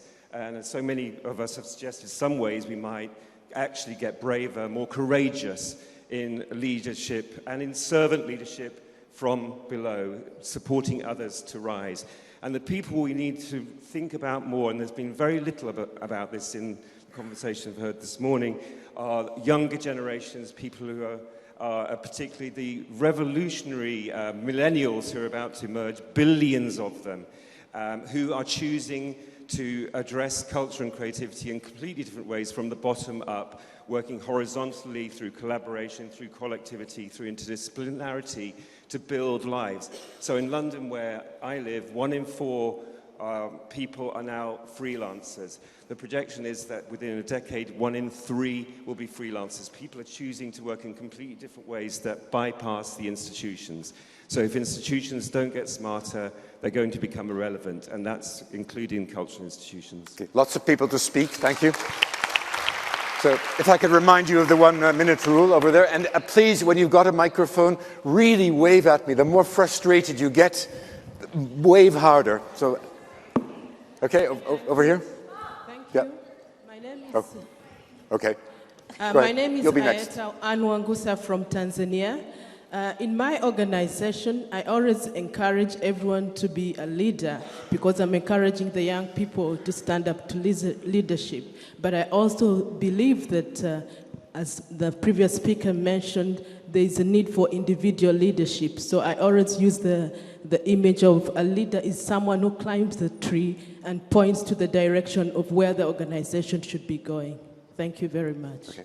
Levels of frustration are boiling here. Go ahead. When you go home, please take responsibility for the privilege that you have. Sorry. When you go home, please take responsibility for the privilege that you have in being here. It's your responsibility to open up conversations with people who don't speak your language. It's your responsibility to sort that out, not theirs. It's your responsibility to open up conversations with people who may be illiterate or unnumerate or have access barriers. It's your responsibility to sort that, not theirs. And it was your responsibility to bring one item from home to contribute to an artwork. And if you didn't, you failed in your responsibility. Thank you. On this side, Simon? Yeah, I'm Simon from Canada. I just want to say something about the question of power. We know where the problems are, I think. We know where the money is. We know, but what we don't really know is where is the power to change. We know where the power to not change, the power for statu quo is, but the power for change comes from everywhere. And I think the role of the leaders is to be able to find where it could come from. And usually it's not where we suspect it is. So I just want to say that unleashing, identifying where power is for change and catalyzing it and unleashing the possibilities of that power is really important. And the last thing I want to say is that for me, a leader is someone who constantly thinks about the future. Not the present, not the past, but the future. I really love that quote saying that the future is already here. It's just unevenly distributed. And the role of the leaders is to make sure that it will be better distributed now. Thanks. Thank you. We have 15 minutes left over here. Okay? Over here, then back there. Go ahead. Thank you. My name is Hing Luan. I'm from Singapore. I'm a theatre practitioner. I'm responding to Ivan in some of the ideas that are here. Just a small story. Once I went for a meditation, and I remember the master that was asking us during the meditation, how did you feel? Did you feel you were big or small? At that moment, I felt really very small. And then he said, you're not too small, huh? And then the next moment when you do a meditation, and then you start to think, and then the next moment you feel yourself really big. And then he asked again, so do you feel small or big now? I said, I feel really big. And then he said, you're not that big either. I'm saying this story just to remind ourselves. I think human beings are never perfect. And in fact, for every problems that we face and for every solutions that we create, because we're not God, we created more problems with every solution that we presented. And so in this respect, that means we must be very critical of what we do. And as leaders, we are always creating new problems in that process. And we must be able, then responding in the spectrum of time. The present becomes important because the criticality, the self-reflexivity is the thing that actually helps us to look into the future. But at the same time, memory is what we need to keep check on ourselves at the same time. So we're working on the spectrum of the past, the present, and the future. And I agree, time is against us. But we do know, if we look at history, what has been constantly been around has been the culture and the arts. We have time on our hand, while a lot of problems are urgent, but let us be really resilient and remember the critical being to help us to actually move forward. Thank you. Okay. We'll go back here. We now have people actually standing on their seats when they want to speak, so we've upped the ante in the last 10 minutes we have. Go ahead. My name is Marina and I come from Palestine. I've been hearing a lot of talk about values and the importance of values and having values as cultural leaders, but I haven't heard that we as cultural leaders who have values, who have principles, should have the courage to stand up and to say that we respect human rights and we need to defend those who are oppressed and those who are under mistreatment. I need to hear people who are cultural leaders make a position, have the courage to say what Milena said and to have a stand towards social justice, political justice, and human justice, because this is our role as cultural leaders, not only to have transparency or to have persistence, because this comes with it, but most importantly is to stand up and to take positions and not to be scared to say what you think and believe in. Thank you. Okay. Thank you. Over here. Hi, my name is Allison. I'm from Canada. I'm also part of the Young Leaders program here. My request to you, especially those of you that are senior leaders, is to make space for young leaders and make time for young leaders. Maybe this is specific to my context, but in Toronto, thank you. In Toronto, so many of our arts organizations feel under-resourced, and it's a race against the clock. We work long hours, and those of us at junior and mid-levels are very task-oriented, and there's no time and space for us to contribute to strategy. So please, invite us to board meetings, invite us to government meetings, bring us to conferences. Thank you. We will get to learn, and I promise you'll learn from us too. And a final request is be brave. We really thrive off of inspiration. Thank you. Thank you. Okay, in the middle. Okay, I'm Alejandro de Uruguay. I really liked what you said, this young woman from Malta.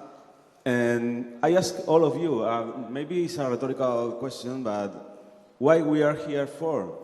We are here for change the world. Really, culture has changed the world over the ages.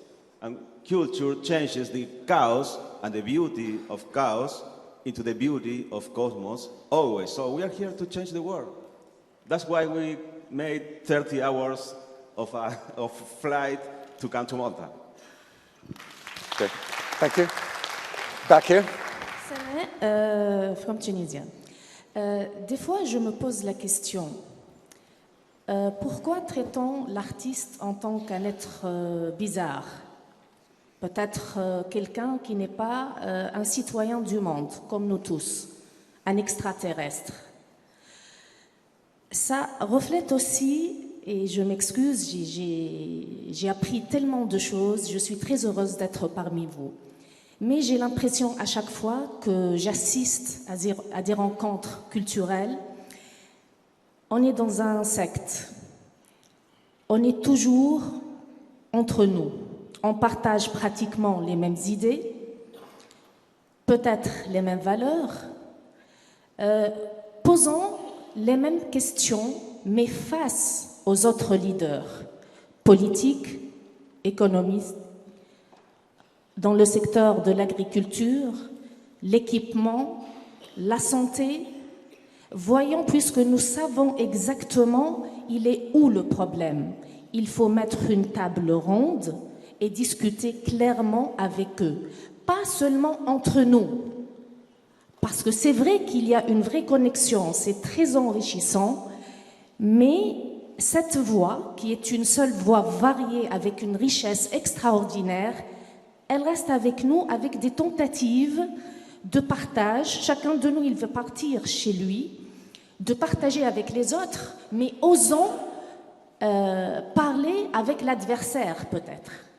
Et ça va donner beaucoup, beaucoup de résultats. Merci. Merci beaucoup. Jordi? Hi. Is it okay? Yeah. Hi, I'm Jordi.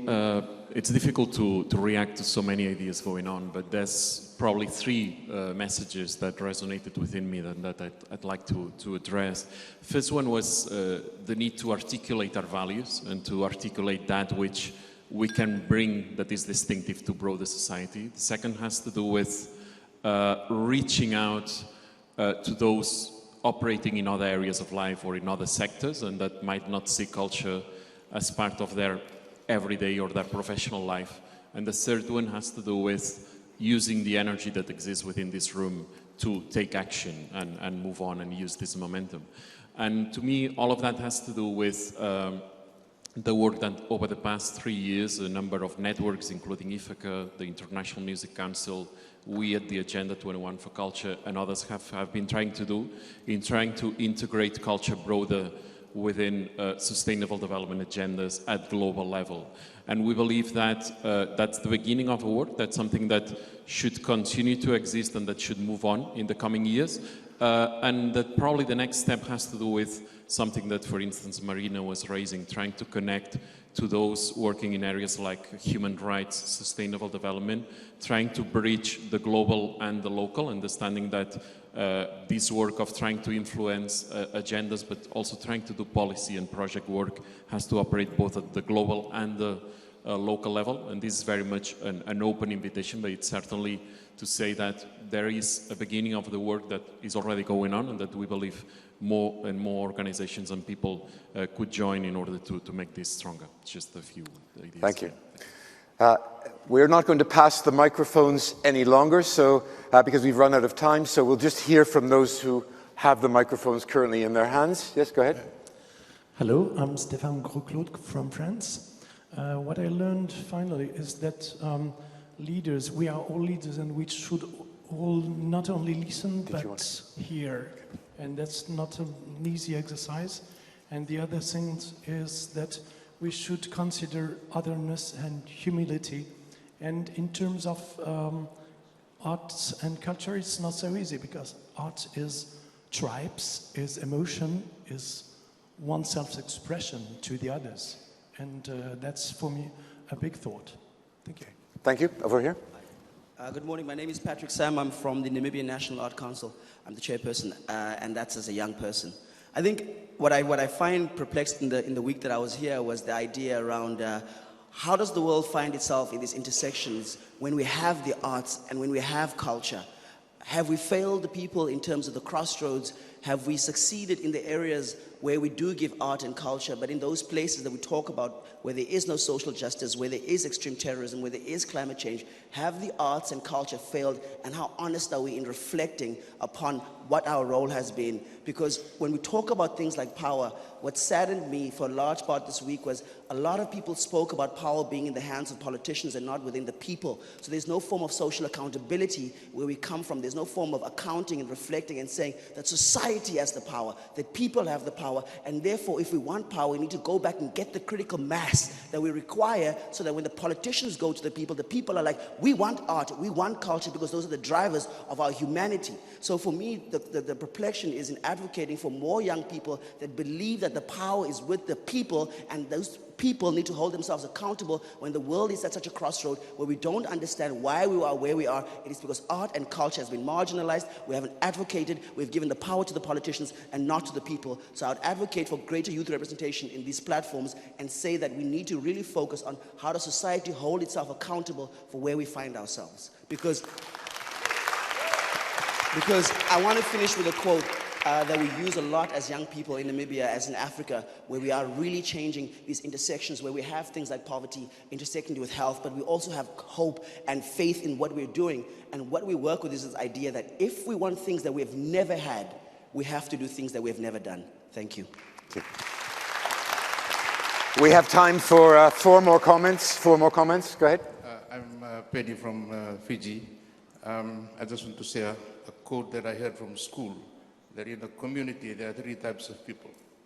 Those who make things happen, those who see things happening, and those who do not know what is happening. I think all of us here belongs to the category of making things happen. So I challenge all of us. You have heard a lot. It's for us to take back, go back and do something for culture. Thank you. Okay. Over here. I think that on the topic of less talking and more doing, and being in a position of privilege, the ultimate act of leadership would have been for one of you to actually spend the past 3 days in the hub with us, and just as you are changing the dynamic and the formula of these, the way things are conducted, then, you know, an act like that would create conversations between the 2 sectors which are not happening, and get everybody in here to talk about why, you know, the culture minister from here or there is not sitting in here, but why he's standing out there diverting the attention. Okay, thank you. Up here. Hi, Mohammed. I'm Palestinian based in Amman. I'm a visual artist. When I was a little kid, my music teacher used to crash my other classes and fight with the other teachers to take me to her class and teach me how to sing and how to play different instruments. And then when I grew up more, the same happened with my art teacher. So today I became the change that they wanted. Along with my parents, they supported that, they believed in me.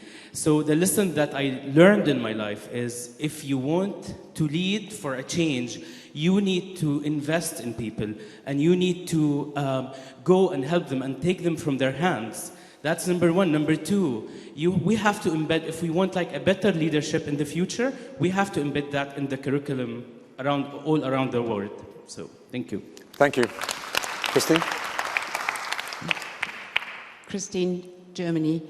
In my crystal ball, I read the word birlikte. It's a Turkish word for togetherness. And it's an example in the city of Cologne of the most impressive example of cultural leadership I've seen over the last years. It was a response to massive violence and killings, bloodshed, which had happened 10 years earlier. So sometimes it takes time to come up with a good cultural response. And it was a most unexpected partnership between 40-year-old Turkish businesswomen in this part of the city and the team of the city theater, who had been dislocated to this part of the city because the theater was under repair. So sometimes it helps when things are under repair. And the real tough issue behind was that there had been killings in the community, and police accused the community that it had been violence from within, while it was right-wing political killings, and this became clear only 10 years later. So in this very tense and long years of suffering, the question was how to stage a 10th anniversary, and that brought about this very extraordinary cultural leadership partnership where you had very unusual types of leaders coming together, and the point of self-organizing is key. We are a city of carnival and alternative carnival, so people have a fantastic practice of organizing for tens of thousands of people every time. So it's just a habit, and you grow up with it. And resonating with what Rana was saying, we need to think international. So they did not just do that for themselves. They brought the Lord Mayor of Lampedusa to be part of this celebration. And they brought Jewish survivor of forced labor from Ukraine, the oldest generation probably. And they said, let's not be shy, we get the President of the Republic. And that's what they did. And almost 25% of the whole city showed up. So I assume that there might be many more of those examples, but we do not necessarily know them. So it's also a question really of sharing those stories, because somehow these are the energies we need to build on, and they really have been introducing the word of Birlikte as a leadership term in the Cologne city community. Thank you. We have a few final comments from out here, I think. Yes, over here, with the microphone. If you don't have a microphone, please don't ask for the microphone. We've really run out of time. And then we'll have one final comment. Go ahead. Hi. Go ahead, Tony. Tony.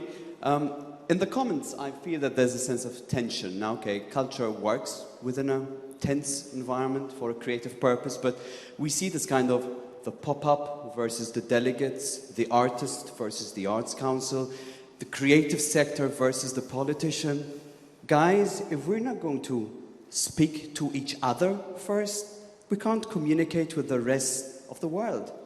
So let's come to terms with the fact that at times we need to stop focusing on ourselves and think that we're part of the rest of the world. So my wish is that we speak more to each other, even within our own little world. Because I feel that as time goes by, we're becoming more and more irrelevant. And if we make ourselves irrelevant, we're making ourselves a failure. And I think that we should not make ourselves a failure, because the arts and culture has, as we've said, made a change and can continue to make a change. But we need to leapfrog now into the future. Okay, very last comment over here. Yeah. Hi. Go ahead. Hi, my name is Lisa. Hi, my name is Lisa. I'm also from Malta. I've listened to a lot of my colleagues and extended colleagues' comments over here. The problem that I see is that we should be talking less and listening more. Again, talking less and acting more. I think there is a hell of a lot of untapped potential around us, and we are grossly underestimating it. Thank you. Thank you very much.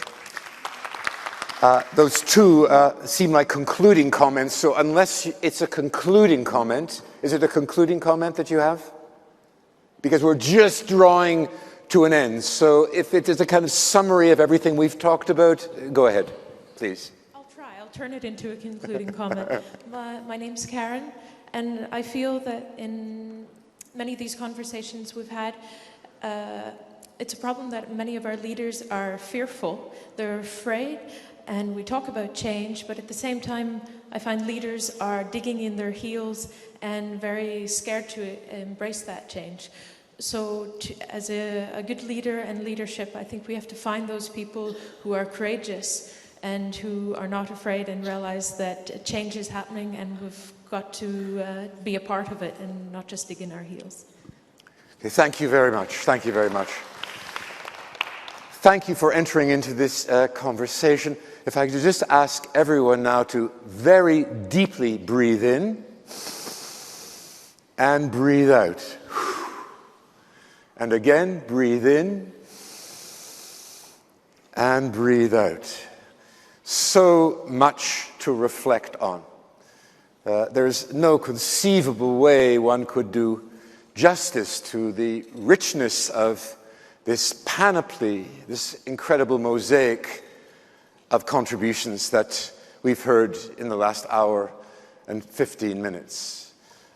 What has struck me very much about many of your comments is the way in which people are beginning to speak from their hearts and not only their heads. The degree of passion, commitment, strength, and courage that many of you have displayed in your comments gives an enormous amount of hope. And that deep listening that was referred to many, many times in this morning's discussion is perhaps a skill that all of us really need to cultivate in order to have a genuine conversation, not a series of monologues, but an opportunity to really create a dialogue, a sense of moving forward together with difference.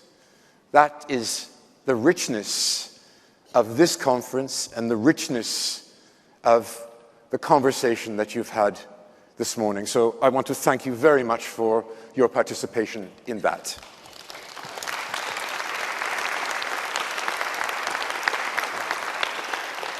Before we finally conclude, there's been several references to the artists working out there.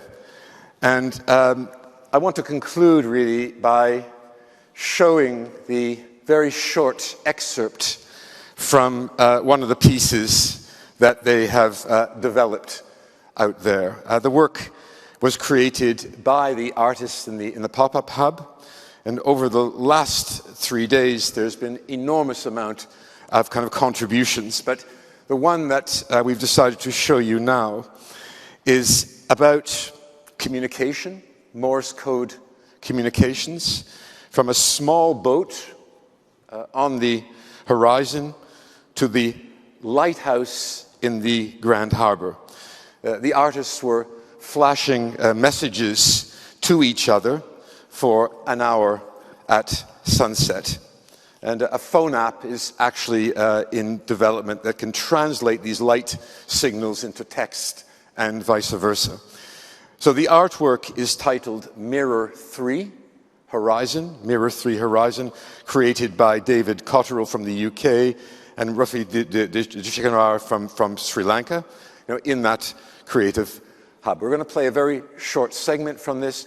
But while you watch this, it is a poetic metaphor in images without signs, without sound, about the future of leadership. What's next?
Okay, thank you very much, ladies and gentlemen. That's the end of this session. Thank you. Thank you. Can I very quickly make one housekeeping announcement before I thank you?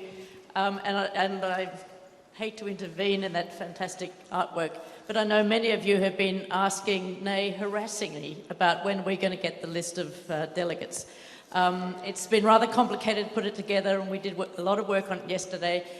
We've done the best we can, and it's now up on the Art Summit website. So if you go to the Art Summit website, to the registrations, there's a download there of about 350 people. So you can use that, and we'll also be trying to email it to all of you as well. But you can get it on the website now. So finally, I would just like to say on behalf of all of us, behalf of all of you, thank you so much to the speakers, and thank you, Bob, for such a fantastic closing session. Thank you. Thank you.